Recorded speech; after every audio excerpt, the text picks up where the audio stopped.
Fixed price contract. As you understand from the word, it means that price will be fixed in this particular contract. It means as a buyer, I have a clarity about what I want. And I'm looking for those sellers who can give me a one price for the things which I want. And seller also understand what I want. Seller evaluate it, makes their forecast, estimates and judgment. And based on that, they put a one number. And if I agree with that number, now the seller has to give that particular deliverable in that much price. This kind of contract is fixed price contract. Usually, when you look for something which is directly understood by both the parties, you will prefer to go in a fixed price manner because in this case, both the parties are pretty much independent in their execution. As a buyer, I'm not worried about how exactly the seller is executing that work, how many people they are putting. I'm not concerned.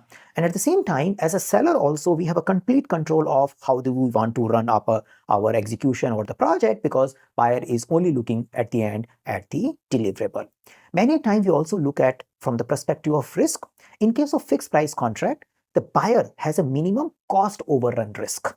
Because I have a fixed understanding of the money I will pay.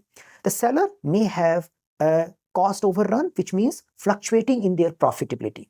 Because in this case also, seller is always making a forecast for the money they will spend in order to achieve this particular deliverable. And if their forecast is wrong, the difference will be paid by the seller only because buyer is only going to pay the fixed price. There could be a little bit variations in a fixed price. If you have firm fixed price, we can call it firm fixed price where we have a deliverable clarity and the money is fixed. That kind of contract is called firm fixed price. Sometimes we want to give incentive to the seller and it could be fixed price with incentive. So there could be defined terms and conditions which may say if you deliver this deliverable early, we will pay you some incentive. So those terms and conditions should be well defined, and if those terms and conditions are getting met, the incentive must come out. If it is not coming, the seller can take the buyer into the legal support. So they can go to the court. There could be sometime we put it as an award where we are saying, as a buyer seller, we are doing this, but if you do something good subjectively, and if you feel great about the work, we will give you some award. In that case, you can say this is a fixed price with award fee.